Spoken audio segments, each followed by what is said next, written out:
अध्यक्ष जी, आज सदन के शुरू होते ही आपने पीठ से उन शहीदों को श्रद्धांजलि दी जो कल के हैदराबाद बम विस्फोट में मारे गए थे।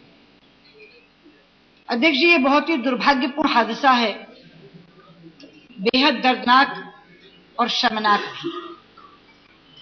मेरी जानकारी के अनुसार 14 लोगों की मौत हो गई है, 119 लोग घायल हैं, जिनमें से 7 की हालत अत्यंत चिंताजनक है।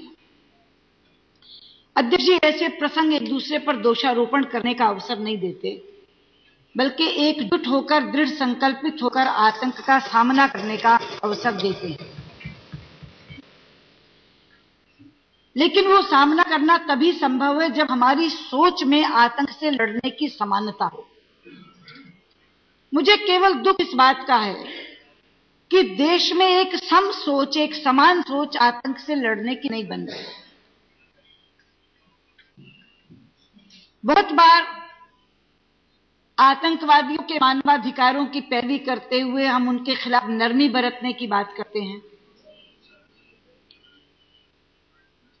बहुत बार केंद्र सरकार केवल ये जानकारी देकर राज्य सरकार को कि आपके यहां ऐसा हो सकता है, अपने कर्तव्य की पुष्टि कर लेती है, जैसा कि इस केस में भी हुआ है। स्वयं गृह मंत्री ये कह रहे हैं कि हमने जानकारी दी थी। पहले भी बहुत बार ये हुआ कि केंद्र सरकार ये कहती है कि हमने जानकारी दी थी, लेकिन अगर जानकारी होने के बाद भी घटना घटती है तो दोष दुगना हो जाता है। अगर जानकारी दी थी तो केंद्र सरकार क्या कर रही थी, राज्य सरकार क्या कर रही थी?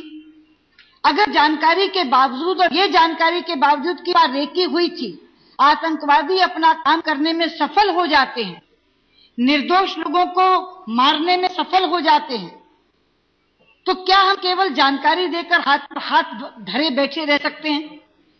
ये ऐसे प्रश्न हैं जो हर बार जब आतंकवादी घटना होती है तो सामने खड़े होते हैं।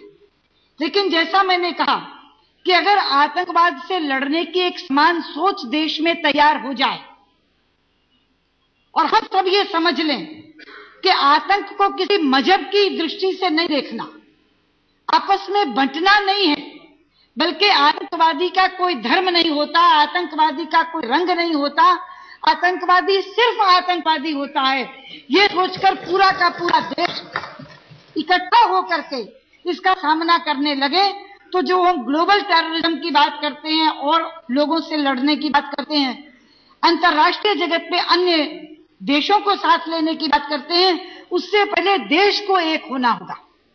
उससे पहले देश की तमाम दल, राजनीतिक दलों को एक होना होगा, और वो अपनी एक समान सोच अगर बना लेंगे तो इस आतंकवाद से लड़ने में हम सफल हो सकेंगे।